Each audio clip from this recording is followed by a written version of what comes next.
पता नहीं, लोग कहते थे 2004 में लखनऊ सेफ नहीं था, पर मैं तो कह रही हूँ कि मैं उस करवी चित्रकूट से आई थी जहाँ हर पान वाला और रिक्शा वाला आपको जानता था।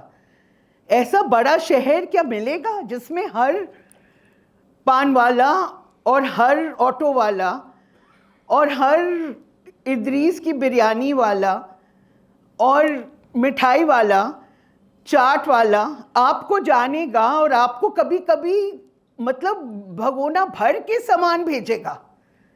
हाँ, ये वही लखनऊ था, इसलिए शायद मैंने इस लखनऊ को चुना।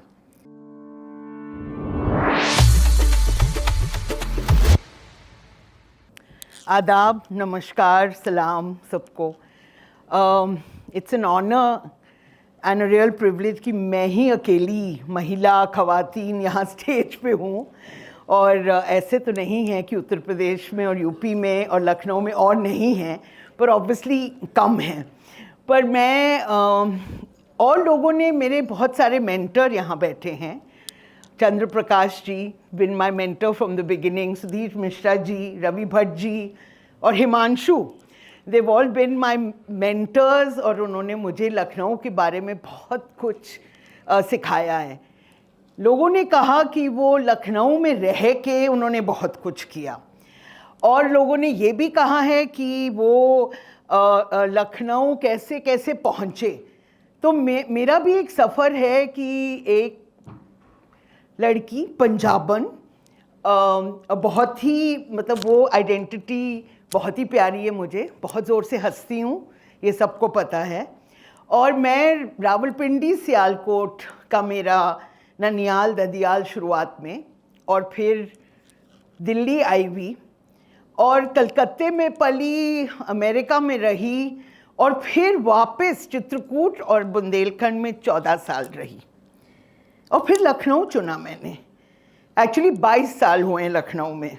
पता नहीं मैं अब लखनऊ ने मुझे अपना माना है या नहीं, अपनाया ज़रूर है, पर लखनऊ वाली हूँ या नहीं इन द ट्रू सेंस, ये मुझे अभी भी पक्की बात नहीं है। मैं स्टोरी टेलर नहीं हूँ। लखनऊ चुनने के 2-3 कारण थे, क्योंकि मेट्रोज़ में पली थी। जब गाँव का मेरा सफ़र, वो जैसे राम जी का 14 साल का वनवास ख़त्म हुआ और मैंने लखनऊ चुना और दिल्ली नहीं गई जहाँ ननियाल ददियाल था, तो वही चीज़ें थीं, खाना, पहनावा, लोगों की बातचीत। और मैं सबसे बड़ी बात बताऊं कि एक औरत होके सेफ फील करना। पता नहीं, लोग कहते थे 2004 में लखनऊ सेफ नहीं था, पर मैं तो कह रही हूँ कि मैं उस करवी चित्रकूट से आई थी जहाँ हर पान वाला और रिक्शा वाला आपको जानता था। ऐसा बड़ा शहर क्या मिलेगा जिसमें हर पान वाला और हर ऑटो वाला और हर इदरीस की बिरयानी वाला और मिठाई वाला, चाट वाला आपको जानेगा और आपको कभी कभी मतलब भगोना भर के सामान भेजेगा। हाँ, ये वही लखनऊ था, इसलिए शायद मैंने इस लखनऊ को चुना। पर मैं एक बहुत अलग सफ़र के बारे में बात करूँगी। जब मैं लखनऊ आई, सबने कहा कि ये भी है, लोगों की मतलब इतनी सारी भाषा है, शायरी है, क्या क्या नहीं है यहाँ। पर हमको लगा कि इस शहर में, इस शहर को जानने और समझने के लिए बहुत वक्त लगता है। एक बड़ा सा संदूक, उसके अंदर आप खोदिए खोदिए खोदिए और सब कुछ फिर निकालिएगा। ऐसे लोग 2-4 दिन के लिए आते हैं तो 2 इमारत देख के, 4 जगह खाना खा के और फिर वापस चले जाते हैं। हाँ, खूबसूरत है ये शहर, पर इस शहर को जानते नहीं हैं। उनको समझ नहीं आता कि इस शहर को वो कैसे समझें। तो मैंने कुछ साल तो यही सब किया। भाई, ये ताज़िया निकलते हैं, कहाँ बनते हैं, चलो एक सफ़र पे ढूंढते हैं ताज़िया को बनाने वाले। भाई ये क्या कहानी है ये वाजपेयी की पूरी वाले की, क्यों वो इतने सालों से ये दुकान के सामने इतनी लंबी लाइन लगती है। मतलब ये मैंने अपना मतलब एक पर्सनल मेरा एक सफ़र था, ये कहानियों को सुनना, समझना, गलियों को देखना, चौपटिया तक पहुंचना, कश्मीरी मोहल्ले को देखना और बस समझने के लिए इस शहर। और मुझे लगा भाई मेरा इस शहर का क्या सपना है। ये शहर बहुत ही ज़्यादा प्यारा मेरा होने लगा। और वो जो कहते हैं कि शहर प्यारा तब होता है लोग और फिर उनकी तहजीब। तो मैंने मतलब जो चैलेंज मेरे सामने था कि क्या ये लखनऊ जिसमें वो अक्रॉस द गोमती और गोमती के इस पार की अभी भी बातें होती है, हाँ वो तो बहुत अच्छी बात थी कि पुराना लखनऊ तो लखनऊ की धड़कन है, मगर वो अक्रॉस द गोमती वाले कैसे ये धड़कन वाले देखते थे उस तरफ को, और वो तरफ अपने एक सफ़र पे जा रहा था, मॉल बाय मॉल खुले जा रहा था, और उस गोमती के उस पार के लोगों को इस शहर का बहुत कुछ नहीं मालूम था। मतलब मैं तो इतना मतलब सरप्राइज हो गई, इतना मुझे अचूबा लगा कि लोग वहाँ से, उनको ना पता है कि मुहर्रम में क्या होता है, उनको ना पता है कि जन्माष्टमी में कैसे लोग सचते हैं, कि मतलब खुनकुन जी की कोठी में ट्रेन चलती है, और कृष्ण जी के पूरे कपड़े कैसे बनते हैं और कैसे वहाँ देखने के लिए लाइन लगती है। उनको तो कोई भी आइडिया नहीं था। और दूसरा है कि एक शहर अपनी तहजीब को बचाए कैसे रखे। इमारतें गिर रही थीं, लोगों के पास पैसे नहीं थे अपने घरों को ठीक करने के लिए, अभी भी नहीं है खैर। हमारे खाने की दुकानें भी लोगों को लगते थे कि अरे ये क्या है, यहाँ बैठने की भी जगह नहीं है। तो लोग जो लखनऊ आते थे, और हमारे लखनऊ की खुद की जो जेन ज़ी है वो कैसे इस शहर को समझे।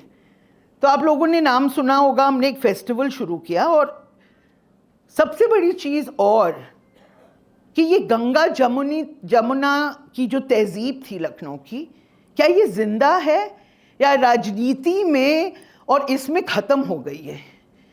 दंगे ना होना का मतलब नहीं है कि गली कूचे में दूरियां नहीं बनी हैं, बनी है, नहीं बनी है। ये तहजीब को हम कैसे मतलब समझे, बहुत लोगों के अलग अलग किस्से थे।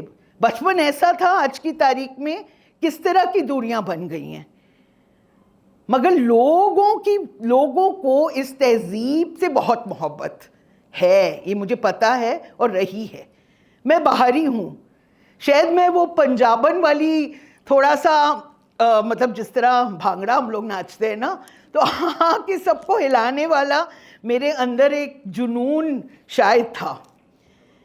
तो मैंने एक फेस्टिवल जो शुरू किया, महेंद्रा सनत कदा लखनऊ फेस्टिवल, और उस फेस्टिवल की मैं थोड़ी सी एक नज़रिया आपको बताना चाह रही हूँ कि ये मेला था।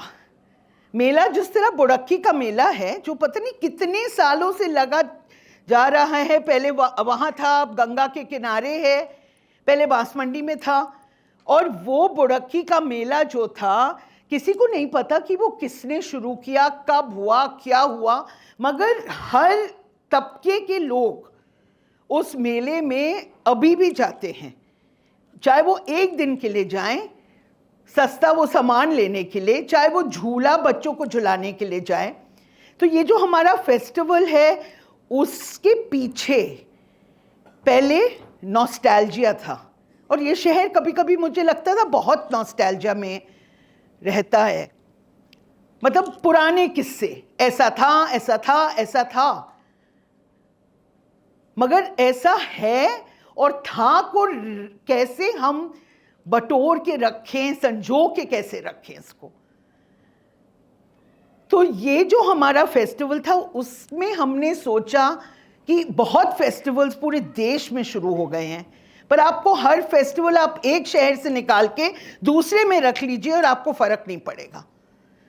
कैसा ये फेस्टिवल हो सकता है जिसमें जड़ इसकी इस शहर में हो, कैसे हम एक जगह खोलें जिसमें जड़ इनकी इस शहर में हो।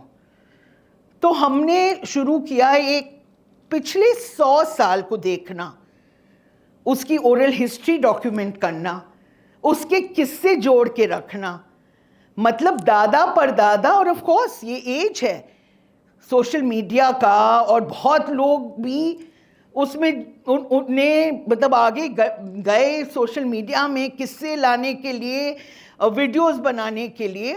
पर साथ साथ हमारे फेस्टिवल में हमने वो सारी चीज़ें रखी जिसको मुझे लखनऊ के बारे में पसंद था, खाना, सिर्फ बाहर का खाना नहीं, घर का भी खाना, क्राफ्ट, कारीगरी जो इस शहर में ऑफ कोर्स इतनी मशहूर है, लोगों किस्सा गोई, लोगों को किस्सा सुनाना। हिमांशु ने बहुत बार सुनाया है वहाँ, और चंद्र प्रकाश जी का हमने नायाब नगीने किया है एक रिकॉर्डिंग, क्योंकि वो हैं इस शहर के नायाब नगीने, और उसको हम लोगों ने ये सब साथ लाए, और साथ साथ उसकी जड़ों में हमने अलग अलग तरीके से इस शहर को देखा।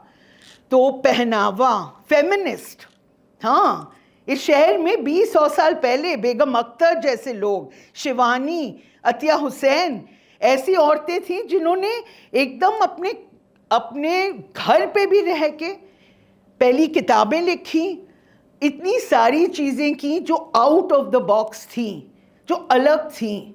डॉक्टर रशीद जहां एक डॉक्टर थी, पर वो लिखती भी थी, एक्टिविस्ट भी थी।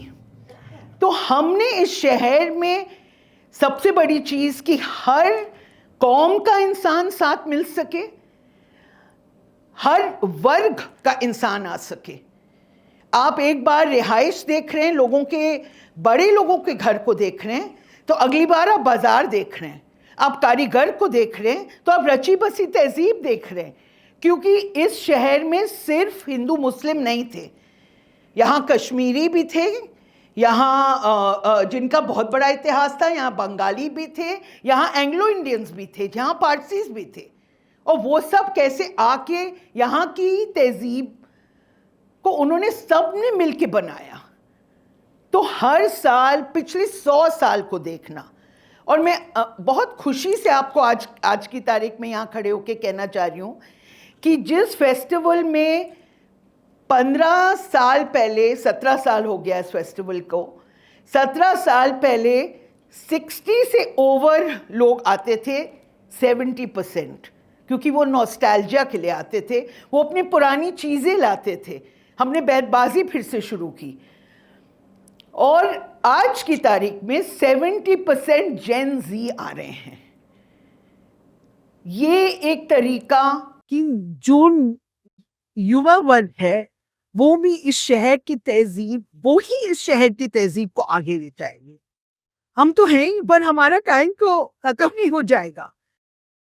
तो हमने ये सोचा, और दूसरा कि कैसे वर्ण, कौम और फिर वो गंगा जमुनी तहजीब हो सकती है, चाहे वो 5 दिन के लिए हो। और ऑफ कोर्स मैं नहीं कह रही हूँ कि सिर्फ वहां है, और चाहे वो हर घर में, जब दादा पर दादा खत्म हो जाते हैं तो उस घर की तहजीब को नहीं खत्म होना चाहिए। कैसे वो किस्से आगे चलते जाएं, कैसे वो कहानियां, कैसे वो, और आज के, तो उस सब को हम कैसे आज की तारीख में ले आए, जिससे लोग उसको आज में भी लुत्फ उठाए उसका। यही एक सपना है, एक तरफ से हुआ है, और अब एक तरफ से हमने एक म्यूजियम शुरू किया है लखनऊ 22 को, ऑनलाइन भी है हम गूगल आर्ट्स एंड कल्चर में, और वहां हम ये सब डाल रहे हैं जिससे लखनऊ वाले जो पूरी दुनिया में हैं वो इस शहर की अलग अलग चीजों को देख सके।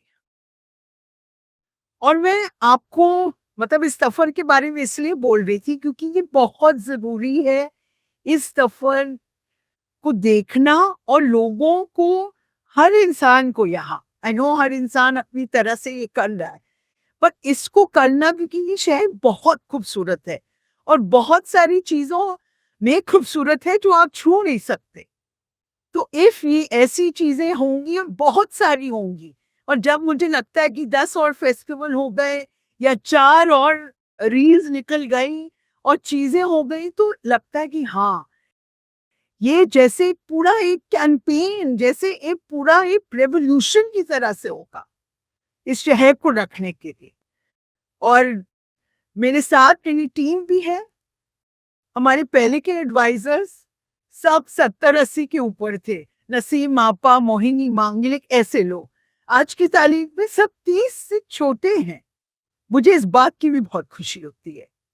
खैर, मैं बीच में हूँ, तो मैं आपके सामने ये कहानी एक छोटे के तरीके से रखना चाह रही हूँ और चाह रही हूँ कि आप सब जुड़े इसमें, क्योंकि एक मेले के भी पीछे बहुत सारी नजरिया होती है।